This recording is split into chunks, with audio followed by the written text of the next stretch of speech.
¿Qué tal? Bienvenidos un día más a Con Ánimo de Lucro, aquí en Es Radio Libre Mercado, un espacio dedicado al análisis económico y siempre desde el lado correcto de la historia, que es el de la libertad, la prosperidad y la propiedad privada. Arrancamos.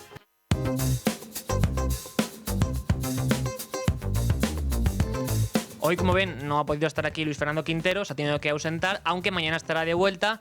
Y en cualquier caso hay que hablar un día más de deuda, porque hace pocos días el Juan de Mariana publicaba su clásico informe de El Día de la Deuda, con el cual calcula hasta qué día pues el gobierno, el Estado español, vive gracias a lo que recauda, a sus ingresos, y por contra comienza a pues vivir de deuda. Y ahora mismo en España ese día se sitúa en el 9 de diciembre, es decir, que a partir del 9 de diciembre en España todo el gasto que se ejecuta desde el gobierno español lo que hace es pues tirar de deuda, y entonces al final quien lo paga evidentemente es el contribuyente. Ellos no van a pagar nada, y es, digamos, el gran crimen, o lo que hay que poner de manifiesto, porque al final esta política lo que hace es condenarnos al empobrecimiento, básicamente. Evidentemente que la economía española tenga que financiar con cada vez más dinero el gasto público, lo que hace es pues lastrar nuestro crecimiento y con todo el bienestar de la ciudadanía española. Porque una de las claves importantes de este informe es que, aunque desde la izquierda se pueda decir que para cuadrar las cuentas públicas sería necesario incrementar la recaudación, esto es totalmente falso. ¿Por qué? Bueno, pues simplemente porque la recaudación en España está en máximos históricos. Esto es así.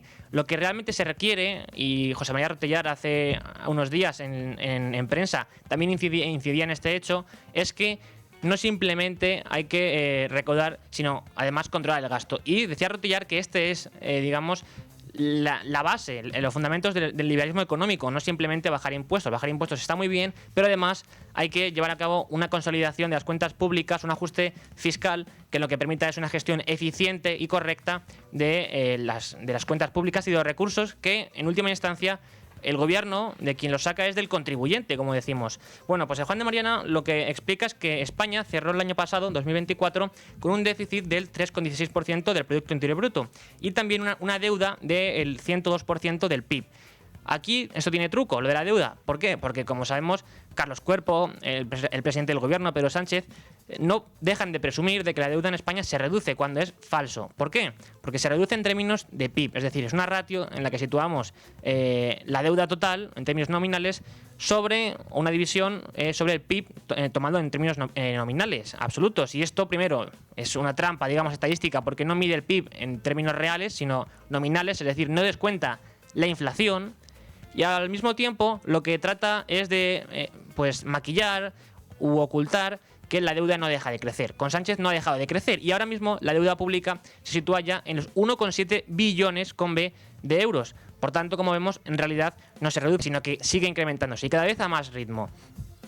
Al mismo tiempo, el Juan de Mariana lo que también explica es que el gran elefante en la habitación que nadie quiere señalar y que sin embargo es importante destacar es que la partida que más tira del gasto público a día de hoy son las pensiones públicas, que son extremadamente generosas, y de hecho lo que dice Juan de Mariana es que en la práctica alrededor de 1 de cada 4 euros, es decir, el 25% de lo que se gasta, paga, digamos, o que paga la Seguridad Social, se financia vía déficit y también endeudamiento. Por tanto, vemos aquí cómo la Seguridad Social como tal ha llegado de facto a quebrar, porque las cotizaciones que cobra la Seguridad Social a los trabajadores y a las empresas no cubren el gasto que ésta tiene que hacer. ¿Y cómo se financia? Pues muy sencillo, con transferencias que tanto el Estado como las comunidades realizan a la Seguridad Social para que pueda gastar cada vez más. Hace unos días, Eduardo Garzón lo que publicaba en un tuit es que, bueno, evidentemente la Seguridad Social no estaba quebrada. ¿Por qué? Porque era capaz de ligar las pensiones al IPC. Pero esto es una falacia totalmente. Esto es totalmente erróneo. Básicamente porque, primero, la lucha de las pensiones no existe, simplemente son transferencias. Y segundo, quien decreta que eso tenga que ser así es el gobierno. Es decir, que la Seguridad Social pueda pagar las pensiones conforme al IPC no quiere decir que como tal la Seguridad Social no esté quebrada, porque de hecho ese superávit, como decimos, que los cuales ellos se jactan, son totalmente falsos. Pero por otra parte, lo que incidía en Juan de Mariana es que en las últimas 2 décadas la deuda ha pasado en España de en torno al 45% a ya el 102%, es decir, que en 2 décadas la hemos más que duplicado. Y Por otra parte, en este sentido, el gasto en intereses de deuda, los intereses que hay que pagar por la deuda, son una de las partidas también más importantes y que más impulsan el gasto al alza. ¿Por qué? Porque ya ronda los 40.000 millones de euros cada año y es aproximadamente el 2,5% del PIB. Es esto a lo que equivale este pago de intereses por la deuda, lo cual es un lastre que resta espacio para bajar impuestos o incluso también dedicar más recursos a partidas de gasto. Es decir, que el Estado, incluso queriendo o bajar impuestos o gastando incluso más en otras partidas, no puede básicamente por este motivo. Pero en este sentido, la deuda por habitante, por ponerlo en datos o en términos que podemos entender todos, se ha triplicado en los últimos 20 años y crece desde los 9.163 euros que había por habitante de deuda en 2004 a más de 33.000 que hubo 20 años después, en 2024. Y de hecho esto supera la media de la Unión Europea. Y como decíamos anteriormente, en este sentido o en este contexto, los ingresos no han dejado de crecer. Y es que, sin embargo, el gasto, en lugar de reducirse, pudiendo aprovechar esta coyuntura, también ha seguido creciendo. Por tanto, tenemos que lo que el gobierno de España no aplica en ningún sentido es la disciplina fiscal, lo que sería necesario hacer. Pero ellos pasan de ello. Y en este sentido, la Seguridad Social acumula ya unos 126.000 millones de euros de deuda y un patrimonio negativo neto de casi 100.000 millones de euros. Y con todo, como demuestra el Juan de Mariana, el día de la deuda se situó el 9 de diciembre. Por tanto, desde entonces, el gobierno español vive de deuda. Tiene que recurrir a mayor deuda que al final pagaremos nosotros, los contribuyentes, en último término. Porque esto de que la deuda no se paga, de que la deuda es simplemente un apunte contable o de que la deuda la paga el Estado, que es lo que nos vienen a decir los economistas de izquierdas, es una falacia más por su parte. Porque evidentemente la deuda se recauda con más impuestos. Con impuestos que a lo mejor no se cobran hoy, pero que se cobrarán en el futuro, porque la deuda efectivamente hay que pagarla. Y también lo que quiere poner de manifiesto este informe de Juan de Mariana es que hay margen de ahorro si se ejecutan medidas de eficiencia en el gasto, donde sería posible formular ajustes, dicen ellos, por valor de 60.000 millones de euros cada año en caso de darse escenarios de mayor productividad y mejor gestión.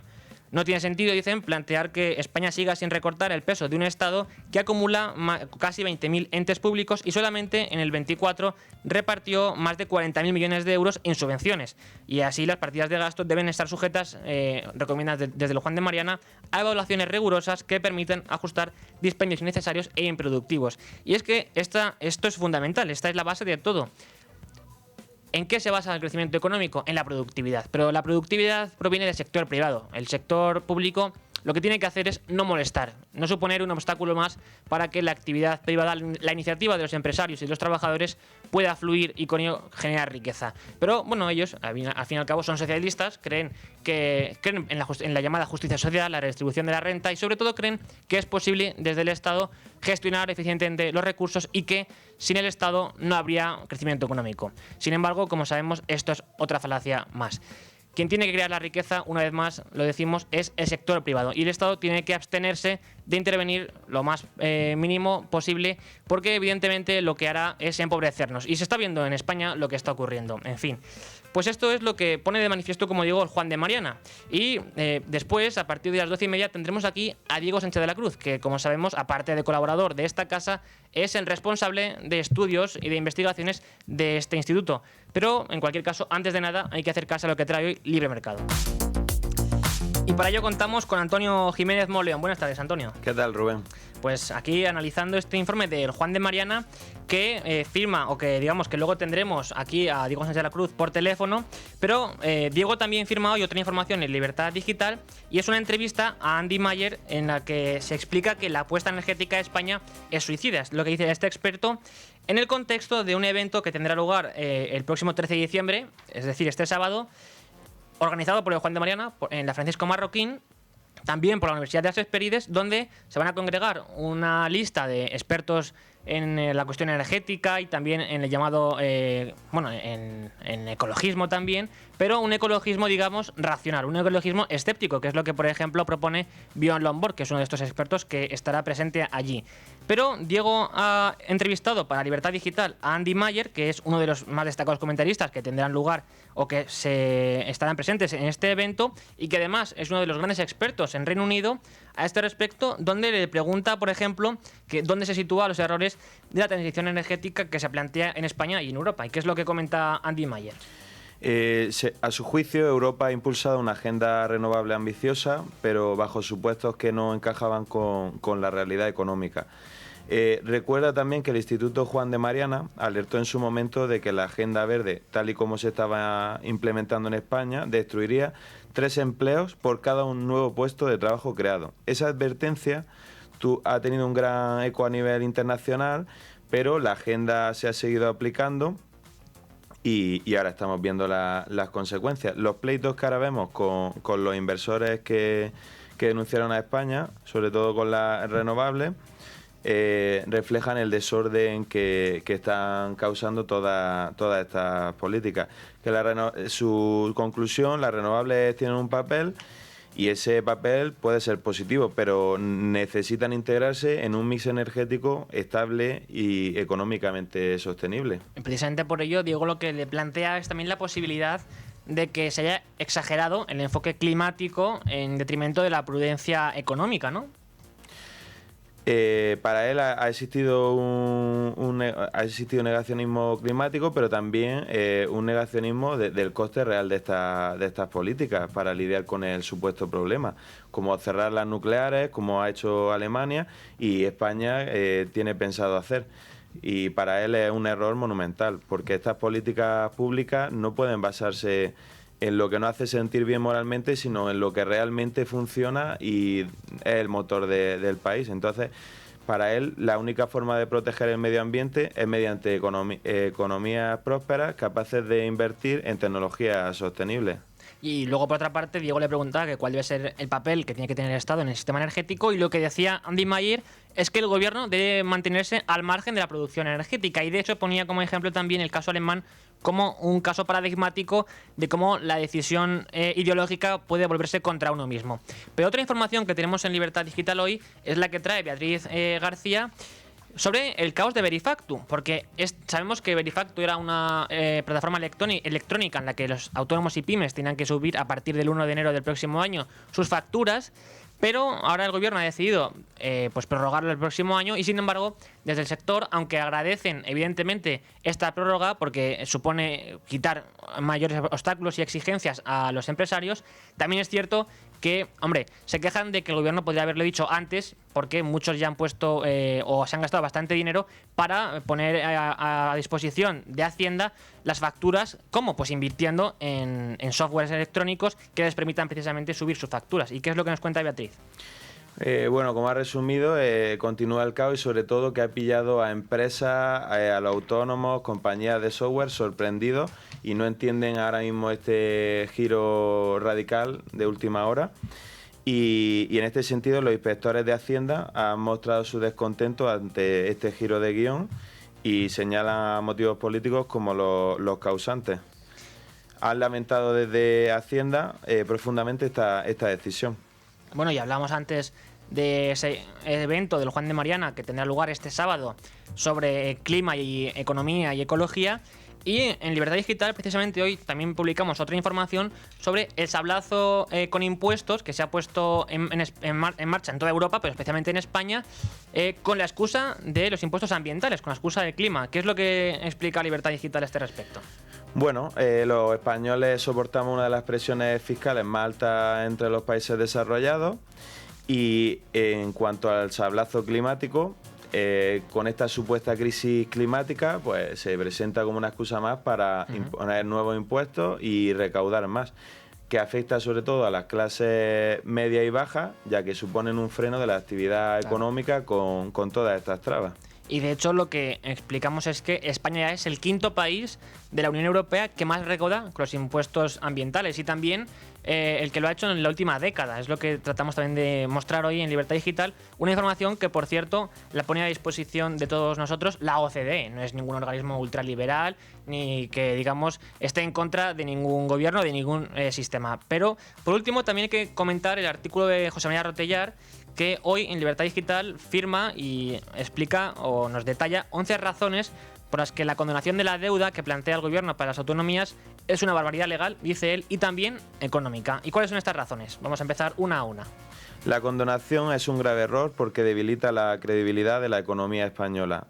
En segundo lugar, el añadido de las demás comunidades, después de Cataluña, se realiza posteriormente para que no se pudiese considerar inconstitucional, pero no por deseo propio.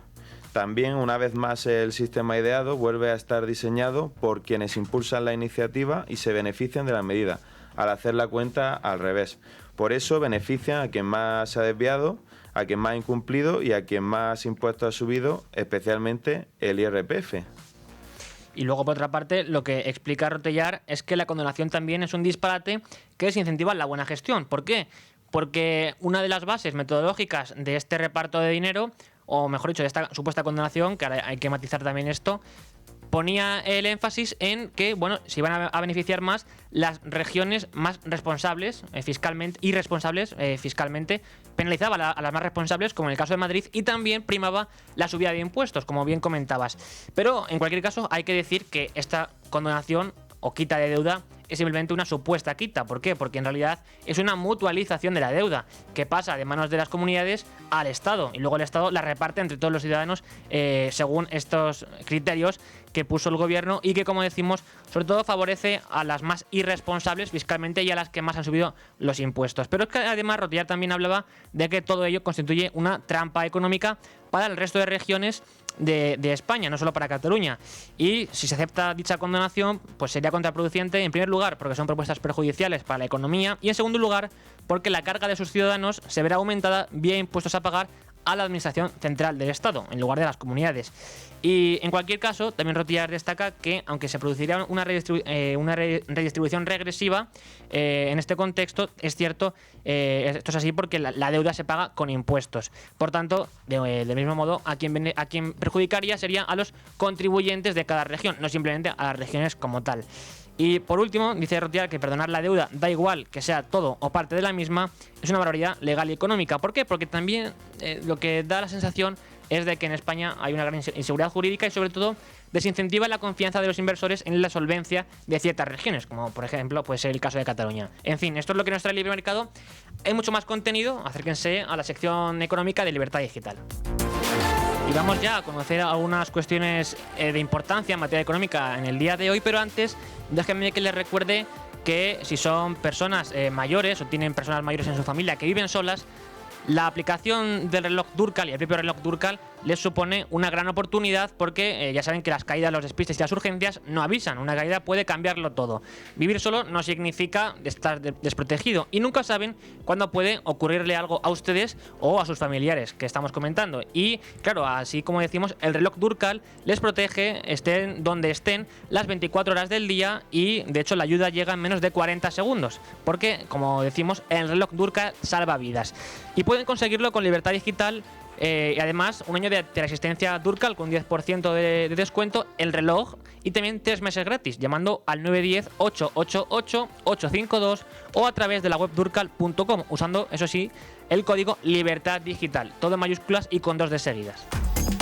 Continuamos en Con ánimo de lucro con Antonio Jiménez Monleón para comentar algunos asuntos de importancia en materia económica a día de hoy. Y comenzamos con que el Comité de Expertos de Yolanda Díaz cumple el mandato de la ministra y aconseja nuevas subidas del salario mínimo. Era de esperar que los expertos seleccionados por Yolanda Díaz hayan aconsejado a la ministra nuevas subidas del salario mínimo interprofesional.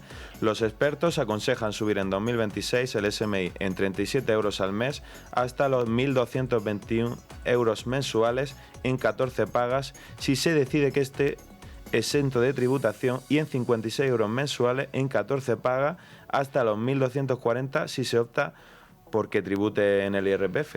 De hecho, si tenemos en cuenta que el salario modal en España, es decir, el más repetido, el más habitual en el 24, el año pasado, fue de algo más de 15.500 euros brutos anuales, tendríamos que en el 26 el salario mínimo interprofesional exento de tributación sería de 17.000 euros, convirtiéndose automáticamente en el salario habitual, más habitual en España, este mismo salario. Dicho de otra manera, que la mayor parte del país cobraría el SMI en España. Pero además, hoy el Congreso votará también la senda de déficit y el retraso de Verifactu. El Pleno del Congreso vota este jueves 11 de diciembre los objetivos de estabilidad presupuestaria y de deuda pública de las administraciones para el periodo de entre 2026 y 2028, paso previo a la presentación de los presupuestos generales del Estado y la convalidación de los decretos para subir el salario de los funcionarios públicos y retrasar un año la entrada en vigor de Verifactu. Y por otra parte, ayer fue un día histórico para el impulso de las ideas de la libertad y de la libertad en sí misma, política, estamos diciendo, y económica en el mundo. ¿Por qué? Porque se entregó el Premio Nobel de la Paz a María Corina Machado. La hija de María Corina Machado fue la encargada de recoger el Premio Nobel de la Paz en el día de ayer en Oslo, otorgado a su madre con un discurso que ha sido ampliamente destacado, donde se hizo una cerrada de las ideas de la libertad absolutamente cercenadas por la tiranía de Chávez y Maduro. Y de hecho, hoy María Corina Machado, ya en Oslo, ofreció una rueda de prensa en la que decía lo siguiente. Of the world in this hour, and assure to European people, to the Venezuelan people. I would say to all citizens of the world in this hour, and I assure you that I am very hopeful Venezuela will be free, and we will turn a country into a beacon of hope and opportunity of democracy, and we will welcome not only the Venezuelans that have been forced to flee, but citizens from all over the world that will find a refuge, as Venezuela used to be decades ago. Bueno, lo que venía a decir María Corina Machado en esta intervención es que tiene la esperanza de que Venezuela y los venezolanos vuelvan a ser libres otra vez, una vez caiga y sea derrocado el régimen de Nicolás Maduro. Y por último, tenemos que los sindicatos se movilizan, pero eso sí, no contra el gobierno, que sería lo normal, sería lo lógico, sino pues digamos que se manifiestan contra las compras navideñas. Es decir, que aquí los sindicatos parece que tienen intereses más allá de lo que nos dicen o manifiestan de forma clara, porque, como decimos, se están manifestando contra las compras navideñas. ¿Qué es lo que nos cuenta la información en el día de hoy? Comisión Obreras ha convocado concentraciones el 18 de diciembre en distintos centros comerciales de toda España para denunciar la situación de las plantillas de estos establecimientos que, según denuncian, sufren una situación de precariedad intolerable que pasa por la sobrecarga laboral, a la falta de descanso y la dificultad para conciliar. Claro, ellos están más preocupados, por esto, que por otra parte es falso, porque vamos a ver, si existe una campaña de Navidad en la cual aumentan las compras y las empresas necesitan más personal, evidentemente las personas que estén paradas y que necesiten dinero, esto pues evidentemente es una oportunidad para ellas. Bueno, los sindicatos están por la labor no de defender los derechos a trabajar de estas personas, sino pues en lugar de ello pues denunciar a la supuesta explotación, los supuestos abusos de las compañías. Y tampoco se les ve muy preocupados tampoco por lo que está haciendo el gobierno, su pésima gestión económica y luego los casos de corrupción que estamos conociendo. Aquí los sindicatos tampoco se pronuncian. ¿Por qué será? Bueno, quizá lo descubramos o no, pero la cuestión es que evidentemente tienen intereses más allá de lo que manifiestan. Y por supuesto lo que demuestran en cualquier caso es una doble vara de medir bastante preocupante, una hipocresía recalcitrante que lo que hace es dejarles en el peor lugar posible. Esperemos que esto en cualquier caso lo vea la sociedad española, se dé cuenta de ello y dejen de ser los sindicatos lo que se consideran los agentes sociales, que es uno de los grandes mitos, las grandes falacias también del izquierdismo y el socialismo imperante. En fin, vamos ya a la tertulia. Seguimos en Con Ánimo de Lucro, ya superamos las 12:30 de la tarde, 11:30 en Canarias, y lo hacemos para profundizar en la información que trae el Juan de Mariana en este estudio que estamos explicando, en el cual se detalla cómo el día 9 de diciembre, el pasado día 9 de diciembre, fue el día de la deuda. ¿Esto qué quiere decir? Pues que a partir de ese día España vive de deuda. ¿Por qué? Porque los ingresos que mediante impuestos el gobierno logra recaudar no cubren los gastos que hay que hacer frente. Y para analizar todo ello tenemos ya a Diego Sánchez de la Cruz, que es el responsable de estudios del Juan de Mariana. Buenas tardes, Diego. ¿Qué tal? Buenos días, encantado de estar. Encantado de tenerte en el programa en el día de hoy para, como digo, analizar este informe que da para mucho, porque, bueno, primero es bastante extenso y ante todo lo que hacéis en este estudio es tratar muchos palos que están todos al final reunidos o relacionados de algún modo, pero donde incidís primero de nada en que el nivel de gasto del Gobierno de España lo que hace es que nuestro país tenga a partir del día 9 de diciembre vivir de deuda, tirar de deuda que en todo caso a futuro se traslada en más impuestos. Claro, efectivamente, ¿no? Esta semana, de manera más concreta, el día martes 9 de diciembre, España llegó a su Día de la Deuda. ¿Qué significa el Día de la Deuda? Pues que si cogemos todos los ingresos del sector público y los cruzamos con todos los gastos del sector público, los primeros se agotan, los ingresos se agotan el 9 de diciembre, mientras que los segundos obviamente se siguen desarrollando hasta el 31 de diciembre, porque el Estado sigue gastando como si nada. Esto significa que el día 9 de diciembre, simbólicamente, es la fecha del calendario en que se agotan los ingresos de las arcas públicas y todo el gasto pendiente hasta final de año se cubre con cargo a la tarjeta de crédito, que somos los contribuyentes, es decir, vía déficit, vía endeudamiento. Es una manera visual, sencilla, práctica, de ilustrar el problema de endeudamiento público que tenemos en nuestro país, que es grave porque significa que prácticamente uno de los 12 meses del año el gasto se cubre vía deuda, vía emisión de deuda, por lo tanto es deficitario.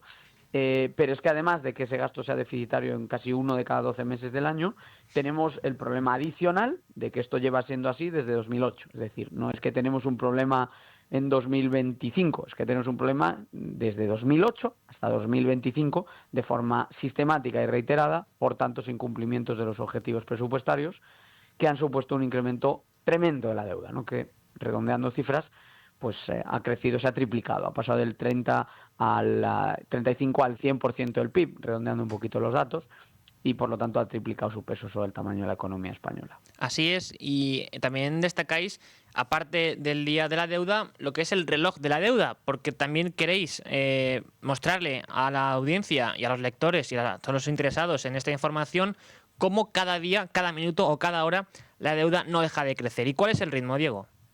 Pues ese llamado reloj de la deuda es una herramienta también pensada para que los lectores del informe y las personas preocupadas e interesadas por estas cuestiones entiendan de manera práctica cuánto es el aumento de la deuda pública derivado del hecho de que tengamos ese déficit presupuestario. Si no hubiese déficit no habría Día de la Deuda, no habría ningún tipo de problema al respecto. Pero como lo hay y como es significativo y como se acumula desde hace tanto tiempo, tiene sentido medirlo en términos de calendario, como decíamos, y también en términos de minutos, segundos, horas, porque de alguna manera es algo que nos permite encajar mucho mejor dentro de nuestro sistema de pensamiento, pues hasta qué punto hablamos o no de un problema grave, ¿no?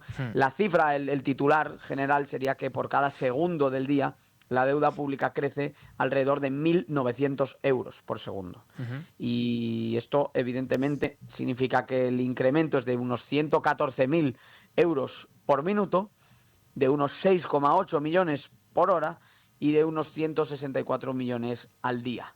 Entonces, pues como te puedes imaginar, si por ejemplo nosotros hoy en la tertulia conversamos durante este asunto durante la próxima media hora, pues a la conclusión de la misma, cuando yo cuelgue el teléfono y concluya mi paso por tu programa, la deuda habrá crecido prácticamente en 3,5 millones, en 3 millones y medio de euros. Efectivamente, una deuda que pagamos los contribuyentes, que también ponéis el foco en esto, en cómo el aumento de la deuda lo que hace sobre todo es cargar con mayor presión fiscal al final y con un lastre para la economía productiva y la generación de riqueza en nuestro país.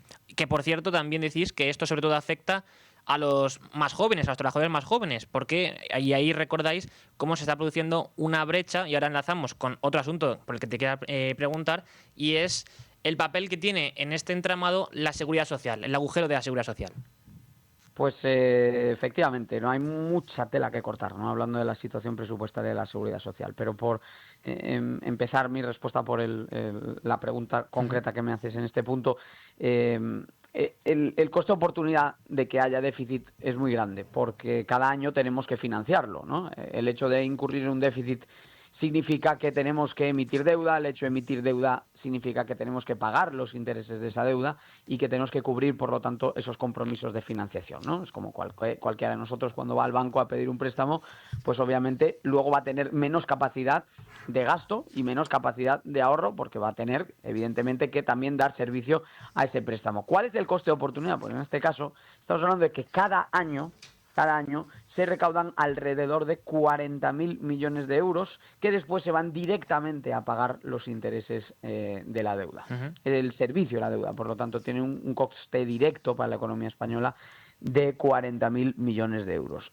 ¿Cuál es el coste de oportunidad? Bueno, pues evidentemente el hecho de acumular deuda tiene un efecto directo en el hecho de que pues no se puedan bajar los impuestos, por ejemplo, por el monto de esos 40.000 millones de euros, o que una parte de esos 40.000 millones de euros no pueda ser empleados, si fuese necesario, para apuntalar el verdadero colapso que tiene el sistema de infraestructuras de transporte bajo gobierno de Pedro Sánchez y de su ministro Óscar Puente, o de acometer cualquier otro tipo de programa de gasto. Por ejemplo, en Estados Unidos se está planteando la posibilidad de ingresar una cantidad a los jóvenes para que empiecen a ahorrar libre de impuestos a lo largo de toda su vida. Pues imagínate que en un año suelto pudiésemos inyectar 40.000 millones de euros en un programa puntual de un único año para que los jóvenes empiecen a ahorrar para su jubilación en un sistema no de reparto, que está esencialmente quebrado como vemos en España, sino de capitalización que les permita tener una pensión digna en el futuro y basada en su ahorro. Bueno,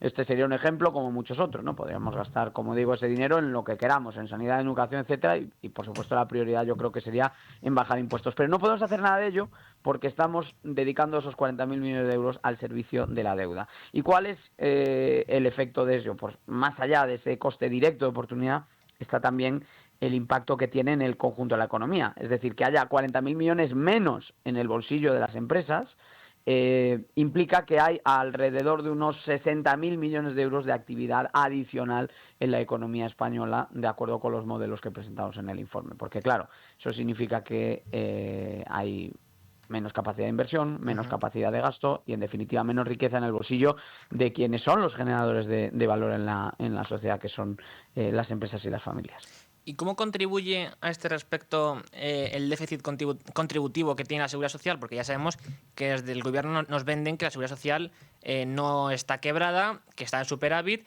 y sin embargo destacáis que en realidad esto se debe a las transferencias que se realizan a este organismo. Pero evidentemente que la Seguridad Social esté quebrada de facto, porque si no necesitaría las reformas que se han puesto en marcha ni estas transferencias.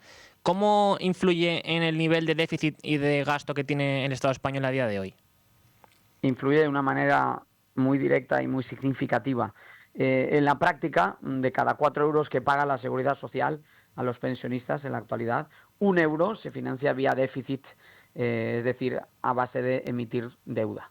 Entonces, el hecho de que la Seguridad Social esté en números rojos es algo que simplemente se puede ocultar pues aprobando una transferencia puntual del presupuesto general y fingiendo que la Administración Central tiene un déficit de 2,9 puntos del PIB, mientras que la Seguridad Social solo lo tendría de 0,5 puntos del PIB.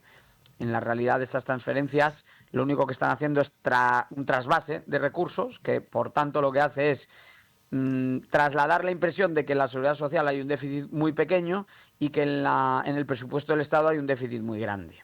Y no es así. Lo que verdaderamente ocurre, la fuente de ese desequilibrio es la Seguridad Social. Las transferencias que se hacen para equilibrar el sistema de seguridad social salen del presupuesto, pero en última instancia son una forma más de endeudamiento, y si las pensiones tuviesen que prescindir de esos ingresos que se están canalizando, ya digo, de una manera artificial para fingir que el sistema está en mejor situación de la que está, pues sus recursos no se agotarían el 3 de octubre, ¿no? El 3 de octubre hubiese sido el día de la deuda del sistema de seguridad social. Ya en su momento nosotros advertimos de esto con un informe titulado El agujero contributivo de la seguridad social, en el que no hablábamos específicamente de ello en términos de día de la deuda, puesto que el día específico de la deuda es hoy, pero ya hace pues un par de meses, ¿no? A primeros de octubre alertábamos de esta cuestión. Y ahora que hacemos el análisis conjunto, pues resulta claro que tenemos un sector público que en su conjunto, prácticamente la práctica totalidad de su déficit se lo debe a las pensiones. Y fíjate, Diego, que hace unos días en su cuenta de Twitter publicaba un mensaje un ilustre economista español, Eduardo Garzón, en el que ironizaba, ¿no? Y decía: fíjense, las cuentas de la Seguridad Social, las pensiones están tan quebradas que es posible ligarlas al IPC. Este es su razonamiento, fíjate. Sin embargo, vosotros en el informe que habéis publicado hace unos días, lo que demostráis es que precisamente vincular las pensiones al IPC, a ese ritmo de crecimiento de los precios, supone uno de los mayores lastres para las cuentas públicas de España. Sí, para que nos hagamos una idea, con maquillaje, el déficit de la Administración Central, con maquillaje contable, me refiero, con transferencias, ¿no?, a la Seguridad Social. El déficit de la Administración Central parece grande, de 2,9 puntos, y el de la Seguridad Social parece de 0,5 puntos del PIB, ¿no? Sin maquillaje, la Administración Central tendría un déficit mucho más pequeño, de 0,2 puntos, no de 2,9, sino de 0,2, es decir, más de 10 veces menos. Y el agujero de la Seguridad Social, ese que a Eduardo Garzón, que no se cansa de hacer el ridículo, le parece pequeño, ¿no?, maquillado, parece ser del 0,5 del PIB. En la práctica, al tomar en cuenta la distorsión que suponen esas transferencias, es de 3,2 puntos, es decir, se multiplica por 6. Entonces, no tiene ningún sentido seguir fingiendo, seguir pretendiendo que no hay un problema donde lo hay. Claro que podemos seguir aumentando el gasto hasta que lleguemos a puntos de no retorno. Es la estrategia de Zapatero. Negar la crisis en 84 ocasiones, como hicieron él y su ministro Pedro Solbes, y después, en última instancia, dejar al país quebrado. Pues con la Seguridad Social está pasando exactamente lo mismo. Y de hecho, como no quiebra el sistema, ¿o por qué no quiebra el sistema? Pues no quiebra porque está sujeto a todo tipo de subidas fiscales adicionales que ahondan en la brecha generacional. Es decir, las promesas que se han hecho son tan imposibles de cumplir que la única forma de cumplirlas ha sido hundir los ingresos de los jóvenes a base de subir impuestos y seguir cotizaciones y subir cotizaciones, con esa vana esperanza de que apuntalar de gasto un sistema que por diseño va a ir a más y más gasto por la jubilación de tantos españoles que están ya en tramos de edad avanzada. Pensar que eso es sostenible no deja de ser, una temeridad, ¿no?, en clave presupuestaria y clave económica. Pero es que además, como incidís en el informe, el Gobierno ha creado un nuevo mecanismo que llama Mecanismo de Equidad Intergeneracional, que, bueno, primero de nada es, digamos, un impuesto adicional, aunque ellos nieguen que las cotizaciones sean impuestos, básicamente porque a día de hoy este mecanismo, este MEI, no da derecho de vengado a pensiones, simplemente es un recargo adicional para poder repartir los fondos o las cotizaciones actuales. Y lo que destacáis es que este razonamiento, esta manipulación de los hechos que hace el Gobierno al respecto, se debe sobre todo a la dinámica de este instrumento, ¿no? Totalmente. La llamada hucha de las pensiones, por ejemplo, es otro de los señuelos, ¿no?, que emplea el Gobierno, ¿no? Realmente la hucha de las pensiones, como se ha cubierto con dinero que viene en las transferencias del Estado, es un nuevo artificio contable, ¿no?, una nueva manera de mentirnos a nosotros mismos. Yo claro que puedo decir que tengo un colchón de seguridad a base de generar un desequilibrio financiero en otra parte del presupuesto, y eso es lo que está ocurriendo tanto en un caso como en otro, ¿no?, tanto en el caso del mecanismo de equidad intergeneracional, que es un impuesto, como en el caso de la llamada hucha de las pensiones, donde incluso, aun siendo un artificio contable, realmente ese artificio hoy en día cubriría apenas 16 días de gasto en pensiones, es decir, no soluciona absolutamente nada. Por cierto, que la deuda del propio sistema de seguridad social también ha crecido con fuerza, ¿no?, durante buena parte de la historia, realmente, ¿no?, hasta hace apenas unos años. Tenía una deuda casi más propia de lo que son las cuestiones de tesorería, del funcionamiento corriente del sistema de pensiones, ¿no?, alrededor de 15.000 millones, porque puede haber un salto de gastos y puede tener sentido tomar algún tipo de endeudamiento de manera puntual para cubrir algún tipo de descalce. 15.000 millones, como digo, pero en la actualidad ya es de 115.000 millones de euros, ¿no? Se ha multiplicado por 10 la deuda de la Seguridad Social, y seguimos fingiendo que nada de esto ocurre porque, bueno, tomamos más y más y más recursos de la caja común, pero claro, eso tiene fecha de caducidad y no termina bien.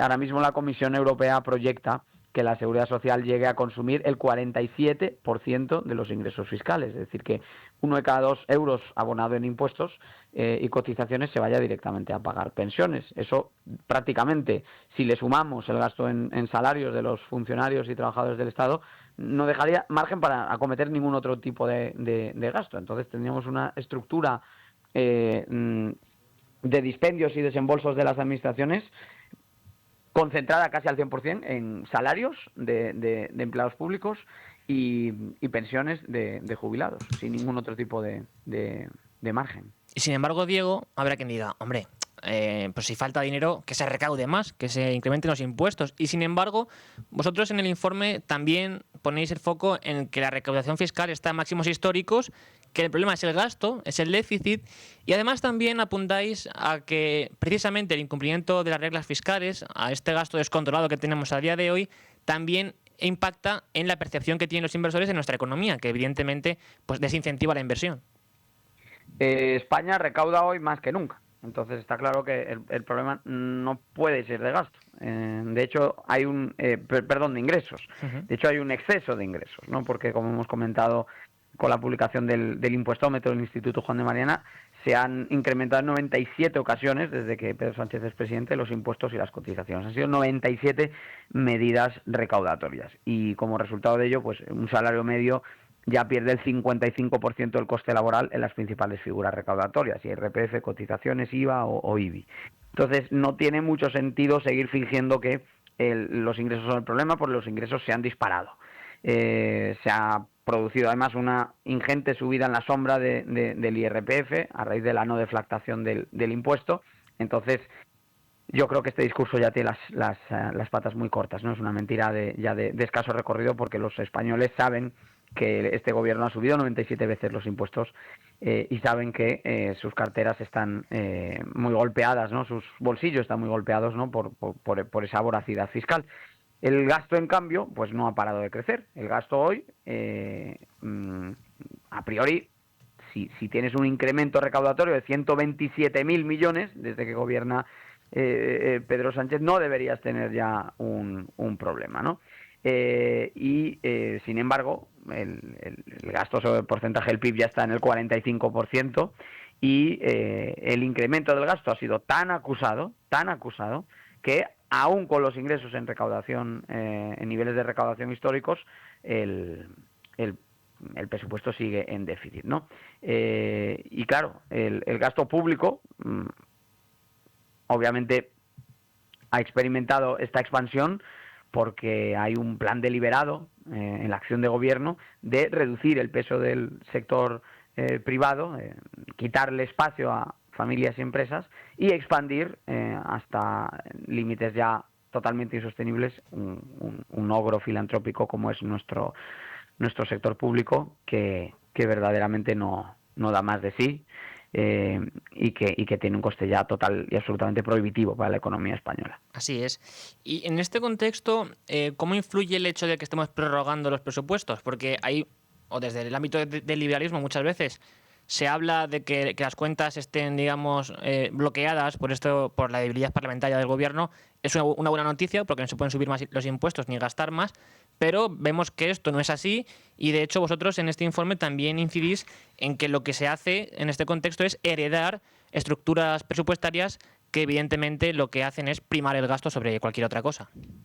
Claro, bueno, si los presupuestos que estuviesen prorrogados fuesen unos buenos presupuestos, y si el gobierno no activase todo tipo de tretas para saltarse las restricciones que a priori vienen de la mano de una restricción presupuestaria, y si además hubiese un mínimo de dignidad política y el gobierno y sus socios reconociesen que son incapaces de gobernar y nos llevasen a unas elecciones, pues la situación sería una muy distinta a la que tenemos, una en la cual el presupuesto de partida es ruinoso y por lo tanto trabajamos sobre fundamentos muy endebles y muy negativos. El gobierno además hace todo lo posible por socavar más aún la disciplina fiscal, por eso el déficit sigue siendo el mismo que heredó básicamente Pedro Sánchez. Pedro Sánchez heredó un déficit que ronda el 3 y sigue con un déficit en el 3 a pesar de que los ingresos los ha disparado. Y además los socios de coalición al final están a lo suyo, ¿no? A colocar a Ortúzar en Movistar, a conseguir más concesiones, ¿no? Para el separatismo catalán, están a lo suyo, ¿no?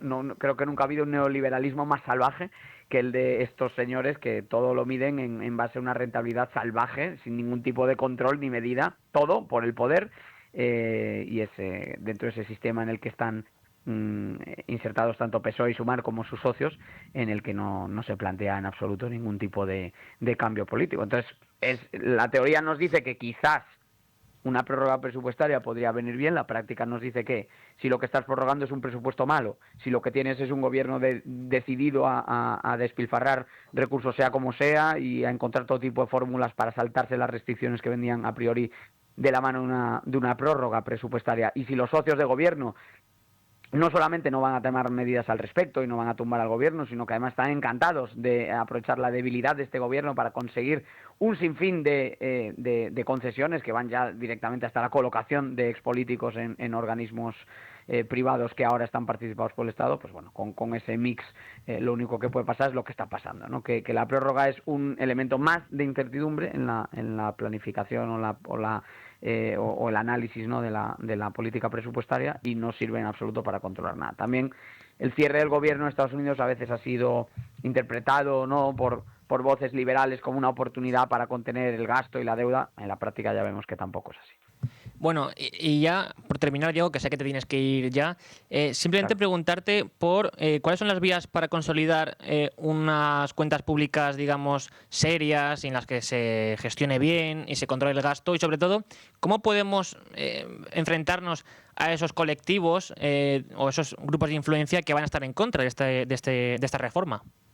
Bueno, lo más importante es empezar a recoger al menos los frutos que están en las ramas más bajas del árbol, ¿no? En ese sentido, sabemos que en España hay 20.000 entes públicos, y sabemos que en España se están despilfarrando 42.000 millones de euros al año en subvenciones que en su mayoría se conceden sin ningún tipo de control ni de revisión de eficiencia. Por lo tanto, ese es el primer paso, obviamente, una racionalización brutal de unas administraciones públicas que están a todas luces sobredimensionadas. Eso nos permite empezar a trabajar ya con otro tipo de opciones, ¿no? Partiendo de esa base, por lo tanto, tenemos además pues el margen de meter la tijera en todos esos ámbitos en los que supuestamente nos dicen que no se puede, y en la práctica vemos que claro que sí se puede. En el estudio, en el Día de la Deuda, que se puede consultar en juandemariana.org, mostramos cómo pues llega a haber grandes diferencias de gasto en el campo de la sanidad y la educación, que muestran que gastar más no implica gastar mejor. Y también enumeramos un sinfín de ejemplos de despilfarro asociados a todo tipo de programas, desde infraestructuras hasta cuestiones de igualdad o de medio ambiente. Bueno, hay muchísimo margen de ajuste, y lo que no tiene sentido es que sigamos fingiendo que no hay manera de cuadrar un presupuesto cuando Javier Milei lo ha cuadrado en apenas un mes en Argentina. Así es, y de Milei hablaremos luego con Alan Redmayer después de los servicios informativos, pero ahora, Diego, nada, simplemente agradecerte pues tu amabilidad en el día de hoy, pues ayudándonos a comprender un poco mejor y a detallar todo lo que habéis publicado en el Juan de Mariana en este informe. Muchas gracias, Diego. Un placer, muchas gracias.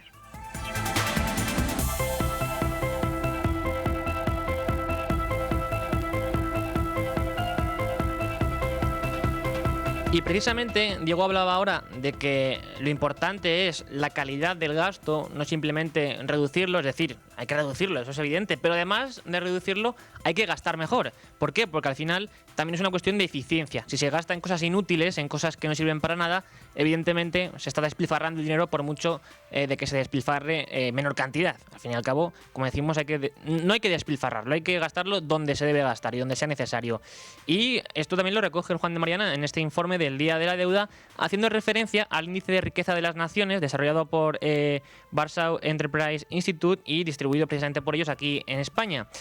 Y él justo hacía referencia a la gestión de Milei en Argentina, y precisamente, como digo, a partir de la 1:15 más o menos tendremos hoy aquí por teléfono desde Argentina a Alan Redmayer, que ya saben que es nuestro corresponsal allí en el país argentino, con quien siempre poco a poco vamos detallando tanto la actualidad política, económica, incluso financiera del país que a día de hoy preside Javier Milei, y con quien vamos a hablar en el día de hoy de las grandes claves de la gestión económica de Milei, a 2 años vista de su toma de posesión. Ya se cumplen 2 años desde que Milei pronunció ante pues la plaza y ante la audiencia allí en Buenos Aires ese famoso discurso donde hablaba de que no hay plata. Bueno, pues en este tiempo lo que ha hecho el gobierno de Milei en materia económica es dar la vuelta totalmente a la economía del país. Y evidentemente esto hay que conocerlo de primera mano y hacerlo con alguien que lo ve en el día a día. Y para ello vamos a analizar todos los indicadores que así lo demuestran, tanto la tasa de pobreza, la renta, el nivel de consumo,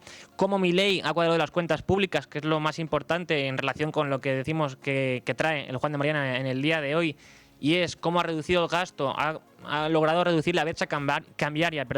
También lo que ha hecho es congelar la emisión monetaria, que es algo esencial, y con ello, sobre todo, lo que ha hecho es reducir la inflación, que era quizá el problema que más preocupaba a los argentinos, porque en su caso no había inflación, había hiperinflación, y cada día prácticamente o cada mes pues los precios subían de una forma significativa, lo cual obligaba a gastar en el día porque no sabías si con la misma cantidad de dinero, con los mismos saldos de tesorería, ibas a poder adquirir lo que hoy podías adquirir. Y evidentemente esto es un problema de primer orden. Y es un problema no solo económico, sino también social, que evidentemente nos preocupa y que queremos conocer con Alan Riedmayer. Y por eso, como digo, les emplazo aquí a la 1:15 a ello. Pero antes hay que acercarse a los servicios informativos de Es Radio, retomar después la información bursátil en el día de hoy y ya después nos acercaremos a Argentina. Ya lo saben, quédense ahora con Es Radio, en los servicios informativos, y volvemos aquí en Con Ánimo de Lucro a eso de la 1:05 más o menos, después del boletín informativo. 1:05 de la tarde, 12:05 en Canarias, abrimos página de mercados. Lo hacemos en un día en el que IBEX 35 ahora mismo se sitúa en torno a los 16.840 puntos, ganando un 0,46% en la sesión de hoy, siendo BBVA, IAG e Inditex las empresas que más ganan, mientras que las que más pierden son Naturgy, Acciona, Energía y Enagas. Y para analizar lo que está sucediendo en los mercados, tenemos ya al teléfono al director de este programa, también director de Tu Dinero Nunca Duerme y el especialista en asuntos bursátiles y financieros de Libertad Digital. Buenas tardes, Luis Fer, ¿qué tal? ¿Qué tal, Rubén? Qué raro, ¿eh? Cuando hago la bolsa desde aquí y tú estás ahí en el estudio. Bueno. No he podido estar ahí con vosotros hoy, pero feliz de poder participar, al menos contando un poco lo que estamos viendo en los mercados, ¿no? Eso es, aunque en cualquier caso ya mañana estás aquí de vuelta, seguramente, sí. Entonces pues mañana resultará menos raro, ¿no?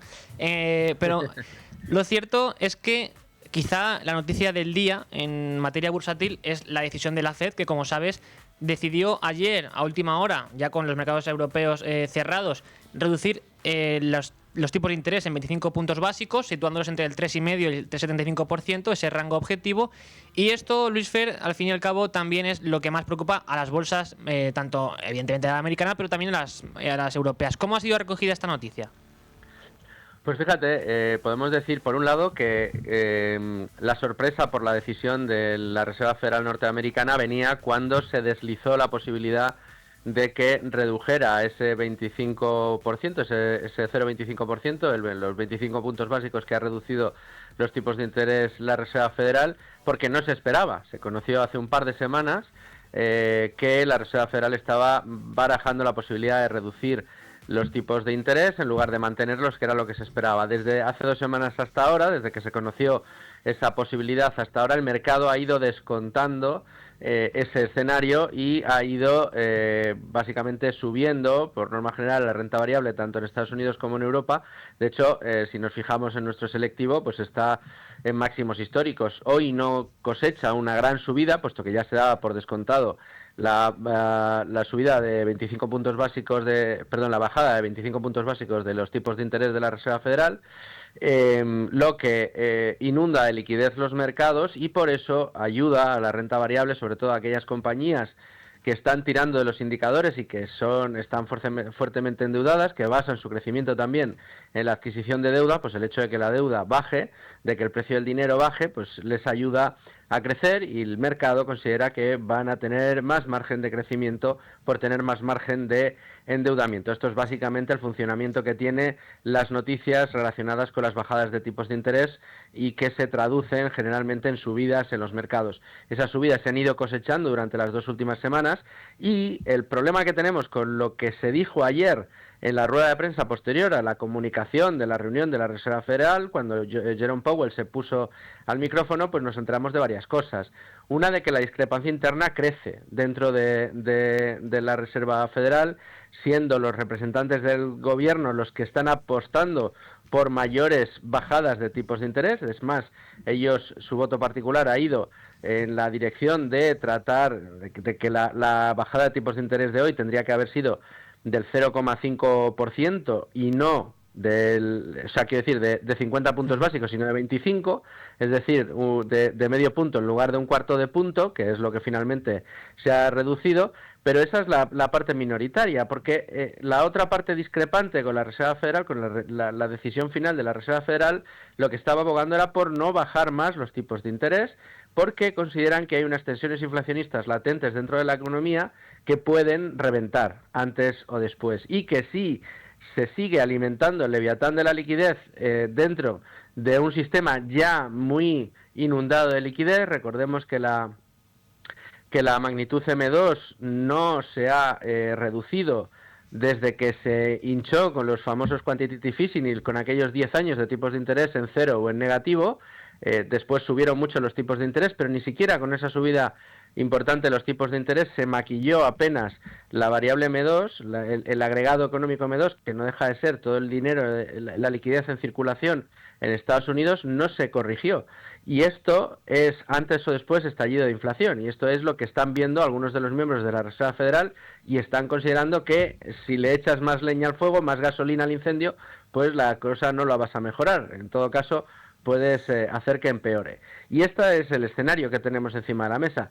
¿Qué pasa? Si esa reunión, esa rueda de prensa que se producía después de la reunión de la Reserva Federal Norteamericana, si Jerome Powell lo que hubiera dicho es: el año que viene bajaremos las veces que haga falta los tipos de interés para dinamizar la economía, inundar de liquidez los mercados para que la maquinaria y la fiesta siga en marcha, probablemente hoy hubiéramos visto unas subidas enormes de los distintos índices. Vemos que nuestro indicador está avanzando un medio punto, un 0,48, que no está nada mal, digamos que está en consonancia con lo que se ha aprobado, pero no hay euforia en los mercados. ¿Por qué? Pues porque el mensaje que se ha mandado es que en el mejor de los casos, en 2026, podrían llegar a bajarse los tipos de interés en 2 ocasiones, es decir, máximo medio punto más de lo que se ha bajado hasta ahora, es decir, dejar los tipos de interés en el entorno del 3,25% en Estados Unidos.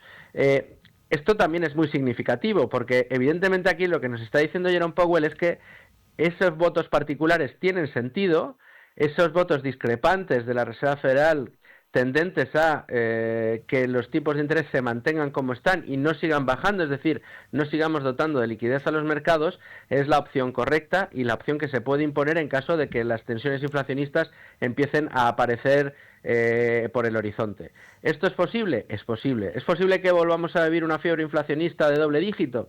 Yo creo que no es, desde luego, descartable, dada la situación que tenemos, y es en parte lo que subyace de esa reunión de la Reserva Federal norteamericana. En cualquiera de los casos, también los mercados están ahora pendientes de qué va a pasar la próxima semana con la reunión del Banco Central Europeo. Ya sabemos, el responsable de la política monetaria de la zona euro, otra de las grandes zonas económicas, y además uno de los caladeros de inversión más importantes que tenemos ahora. Recordemos que en estos días, en el programa Con ánimo de lucro, cada vez que hemos abierto página de bolsa, página bursátil, nuestros analistas nos han estado diciendo: mucha atención, Europa puede ser una de las claves de rentabilidad, de crecimiento para el próximo año. No podemos perder de vista Europa, puede ser unos años, los próximos, fantásticos para los índices europeos, con lo cual, pues tenemos una conjunción de factores que nos hacen, por un lado, ser prudentes respecto a lo que puede pasar con la macroeconomía y lo que puede pasar con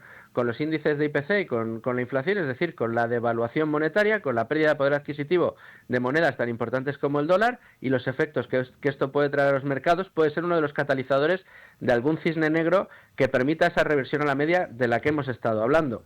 Y, por otro lado, pues esas ganas que tienen los inversores de que Europa pegue un acelerón y sea capaz de coger en subidas a los mercados americanos, que llevan los últimos 10 años haciendo unos performances espectaculares, ¿no?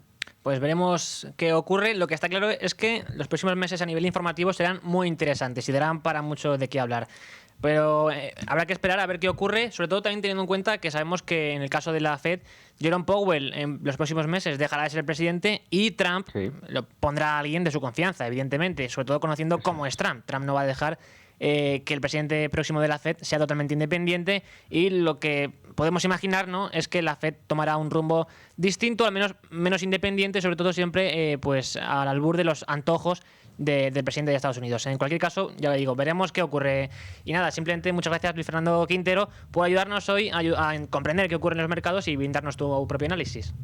Pues muchísimas gracias a ti, Rubén, y enhorabuena por el trabajo tan fantástico que haces. Bueno, para eso estamos. Un abrazo. Un abrazo.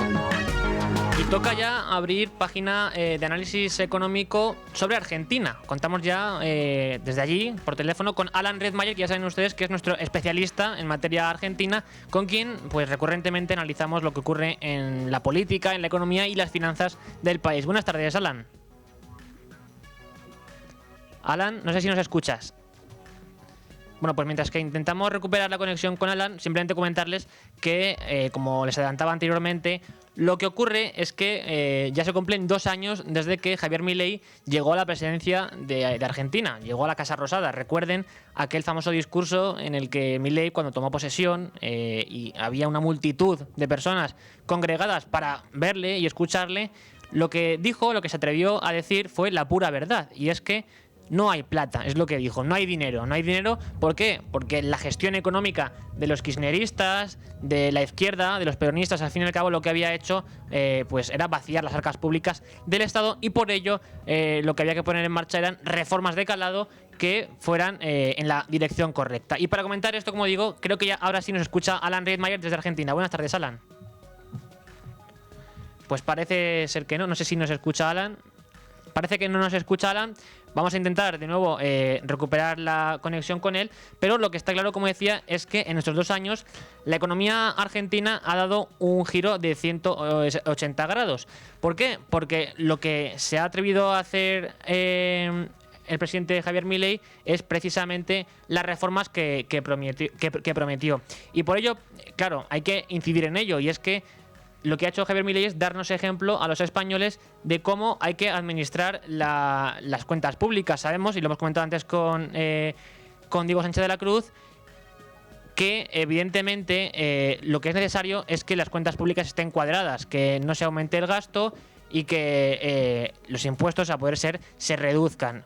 Todo ello, lo que es necesario, evidentemente, es una gestión pues racional, que en ningún caso están por la labor en nuestro país. Sin embargo, Milei sí que puso en marcha estas reformas con el claro objetivo de mejorar la vida de los argentinos. Y para analizar, creo que ahora sí que nos escucha, ¿no? Nos escucha Alan Redmayer todavía. Vamos a intentar, como digo, recuperar la conexión desde Argentina, porque ¿quién mejor que él para analizar todo lo que está ocurriendo? Porque la tasa de pobreza se ha reducido de forma drástica, la inflación se ha contenido. O sea, lo cierto es que lo que ha hecho Milei es básicamente lo que había que hacer. Por un lado, decir, evidentemente lo que genera inflación es el desfase fiscal. ¿Por qué? Porque el déficit se estaba financiando con emisión monetaria. Entonces, para cortar esta inflación, primero hay que congelar la emisión monetaria, que lo hizo el pasado mes de julio, y luego ya también cuadrar las cuentas para que no sea necesario emitir más moneda, con el fin de cubrir ese gasto, ese déficit que existía en las cuentas públicas del país. Y claro, esto lo que nos dice, al fin y al cabo, es que la ciencia económica pues es clara y objetiva. No sirve la cerrazón ideológica, no sirven los mantras, no sirve tratar de establecer un ideal utópico según el cual pues, los socialistas, en este caso, sería posible y necesario dirigir la economía de forma planificada y todo desde el Estado, con los burócratas del propio gobierno tratando de cuadrar los precios, dónde producir, qué producir, cómo producir, para quién producir. Esto la ciencia económica ha demostrado que es algo erróneo. Y evidentemente casos como el de Argentina y también el de España son casos paradigmáticos que nos demuestran esto. ¿Por qué? Porque en el caso de España lo que hace nuestro gobierno es básicamente empeñarse en dirigir la economía desde el Estado. Y para ello primero lo que hace es primero regular, exigir cada vez más normativas, más obligaciones y ahogar la iniciativa privada. Y por otra parte, asfixiar también a los empresarios, asfixiar a los trabajadores y al fin y al cabo a la clase productiva, a la clase trabajadora, a los ciudadanos con mayores impuestos, porque de algún lado hay que sacar el dinero. Pero, claro, aquí entra la llamada curva de Laffer, que también se da en un sentido regulatorio. Lo demostró el Instituto Juan de Mariana hace unos meses con un informe en el que incidía que esa curva de Laffer, según la cual a mayores impuestos no siempre supone una mayor recaudación, porque se llega a un punto de inflexión en el cual los impuestos comienzan a ser desincentivadores de la actividad económica, y por ello, al caer la actividad económica, lo que sucede es que se recauda menos porque se produce menos. Pues lo que trató de demostrar Juan de Mariana es que también esto se aplica en un nivel burocrático, regulatorio o normativo, porque un entramado de normas básico que permitan y sobre todo establezcan el respeto al derecho de propiedad, el respeto al derecho al trabajo, el respeto a las libertades básicas en materia económica y civil. Eso es lo que permite precisamente que la riqueza se vaya generando y que los países puedan ir prosperando. En cambio, cuando la regulación comienza a ser exhaustiva, se mete en cada detalle de la actividad económica y de nuestras vidas, lo que hace es lo contrario, es desincentivar esa actividad económica. Y por eso, claro, tenemos el hecho de que en nuestro país, con mayores exigencias, mayores impuestos, vemos como la actividad económica se resiente, el empleo también se resiente, aunque el gobierno nos venda que cada vez hay más afiliados y más empleados en nuestro país. Sabemos que no es así. Sabemos que la tasa de paro es mucho mayor a la que nos quieren decir, básicamente porque hay ahí una manipulación, un maquillaje de los datos oficiales, con figuras como la de fijos discontinuos, o con los ERE, o sea, las personas que están en ERE, que no son contabilizadas como parados. Es decir, hay casi en España 1 millón de personas, un poco más quizá, de trabajadores que, o mejor dicho, de parados que no trabajan y que no son contabilizados porque así lo ha querido el gobierno. Pues todo ello lo que nos demuestra es que la política económica de nuestro gobierno, y en general también de la Unión Europea, que cada vez va más por la regulación y por imponer nuevas trabas a la iniciativa empresarial, simplemente lo que hacen es perjudicar a los ciudadanos. Y Argentina, creo que ya tenemos a Alan Redmayr. Buenas tardes, Alan. No sé si no se nos escucha Alan todavía. En cualquier caso, como decía, el caso de Argentina demuestra que se puede, y hay alternativas, y se puede ir por caminos distintos a los que se están tomando en Europa, y en especial el gobierno de Pedro Sánchez en España. Porque Argentina y Milei trató, más allá, digamos, y esto es importante recalcarlo, de los escándalos de presunta corrupción, los escándalos políticos que en los últimos meses hemos podido ver, que sin embargo no le penalizaron tanto en las elecciones a nivel nacional, que eran en las elecciones legislativas, no las presidenciales. Presidenciales son dentro de 2 años, las legislativas, en las cuales había que renovar parte de la Cámara de los Diputados, y en las cuales la Libertad Avanza, el partido de Javier Milei, pues cosechó una importante victoria frente al peronismo, al kirchnerismo. Como decimos, esto demuestra que Javier Milei a día de hoy es, pues, en materia política más fuerte que antes, lo cual en principio le podría permitir llevar a cabo reformas de calado que aún quedan pendientes. Hay que recordar que Javier Milei prometió en campaña, más que nada, pues dolarizar la economía, algo que todavía, aunque de facto está dolarizada porque la gente ya usa dólares y se maneja con el dólar blue, que ellos llaman, que es el dólar de referencia, y al cambio con el peso argentino. Es verdad que todavía no se permite, digamos, legalmente el pago de impuestos al Estado con dólares, y esto es importante que ocurra para que, como tal, ya formalmente la economía esté dolarizada también en Argentina. Y aparte de esto, Javier Milei propuso cerrar el Banco Central, para lo cual ahora alega que en realidad hay que cuadrar las cuentas públicas, que hay que reducir todavía más el gasto, que hay que limpiar y aspirar de pesos que no valen nada en el mercado la economía argentina. Recordemos, ¿no?, como decía Alan Redmayr aquí en este programa, precisamente, que la economía argentina y el gobierno de Milei era una aspiradora de pesos, porque estaban retirando de la economía toda esa moneda que no valía nada. Pero no valía nada básicamente porque el Estado argentino estaba en quiebra. Porque hay que entender también que nuestra economía moderna, en la cual la moneda es emitida por estados y en la cual, digamos que lo que da valor a la moneda, la contrapartida de esa moneda fiat, que se llama moneda fiduciaria, es la propia solvencia del Estado. O sea, si un Estado es solvente, su moneda valdrá bastante, y si no lo es, no valdrá nada su moneda. No solo una solvencia como tal, sino también una solvencia prometida, por decirlo así. Es decir, si un Estado, por mucha deuda que tenga, puede ser por ejemplo el caso de Japón, el caso de Estados Unidos, sin embargo sí tiene la capacidad para prometer a los deudores o a los acreedores de su moneda que puede hacer frente a sus deudas, por mucho que tenga niveles mayores de deuda, que por ejemplo en el caso de España, su moneda, el dólar en este caso, sí que se revaloriza y sí que, de hecho sabemos que el dólar es la moneda de referencia a nivel mundial, incluso valiendo menos que el euro o que la libra. ¿Por qué? Porque el Estado norteamericano está detrás respaldándola. ¿Y cómo la respalda? Pues básicamente con su capacidad para recaudar impuestos y al fin y al cabo pues llenar las arcas públicas del propio Estado. Bueno, pues como digo, esto en Argentina lo que ocurría era lo contrario, un Estado quebrado, un Estado que además no había hecho más que emitir moneda y generar una hiperinflación acuciante, que lo que hacía era obligar a las familias a prácticamente renovar, por ejemplo, las rentas de los alquileres semana a semana, porque evidentemente cada semana los precios subían de una forma impresionante y esto evidentemente hay que actualizarlo.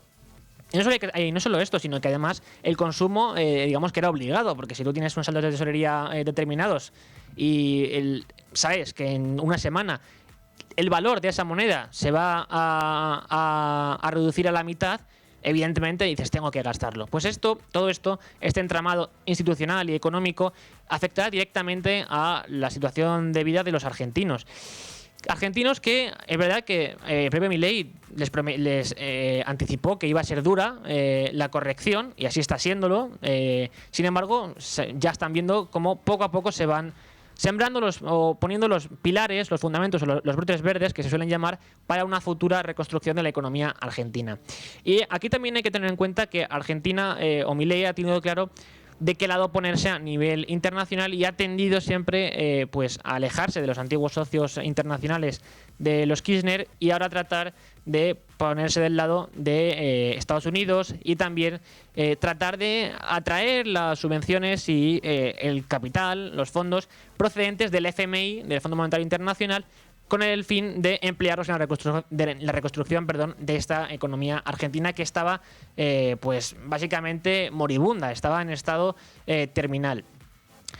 Por tanto, lo que nos demuestra este caso es que es posible un camino alternativo, un camino en el que la tasa de pobreza se reduzca, en el que la inflación se contenga, en el que la brecha cambiaria y las cuentas públicas se ajusten, un camino en el que los salarios reales puedan comenzar a subir. Nos demuestra que existe esta alternativa. Claro, aquí la cuestión es, ¿puede haber un Milei europeo, un Milei español o algo al menos similar que nos reconduzca, al menos en el ámbito económico, a nuestro país o a nuestro continente? Pues resulta difícil anticiparse a día de hoy a esta realidad. Es cierto también que quizá Milei o su éxito político sea fruto de la desesperación, sea fruto del momento drástico que vivía el país después de años de socialismo, después de años de kirchnerismo, después de años en los que el Estado peronista de Argentina lo que hizo fue arruinar a los ciudadanos. Pues en ese momento Milei se presentó como una alternativa que prometía y que podía ser interesante para muchos electores, que sin ni siquiera conocer las ideas del liberalismo que propugnaba el propio Javier Milei y sin ni siquiera, quizás incluso muchos de ellos, estar convencidos de que esas ideas pueden funcionar, decidieron darle un toque o una oportunidad, ¿no? Una oportunidad que ahora se ve que tiene ciertos visos de éxito, básicamente porque al final, como comenzaba diciendo, la ciencia económica es objetiva, la ciencia económica ha demostrado ya desde hace bastantes décadas cuál es el camino a seguir a nivel económico, a nivel de política económica. Lo único que hace falta es valentía política de ponerse en marcha a ello. En España vemos que no tenemos una alternativa seria en la derecha, básicamente porque o un partido no se atreve a poner en marcha estas iniciativas, o porque el otro lo que decide es aprovecharse de aquellas cuestiones que los partidos de centro o de centro derecha, centro izquierda no asumen, como puede ser la inmigración, como pueden ser otras cuestiones que son importantes y acuciantes también para nuestras sociedades, pero que estos partidos, como digo, lo que hacen es dejarlas al margen, no quieren hablar de ellas. Bueno, pues en nuestro país y en Europa en general, los populismos pues de algún modo se nutren de esto para tratar de encandilar al voto de los electores.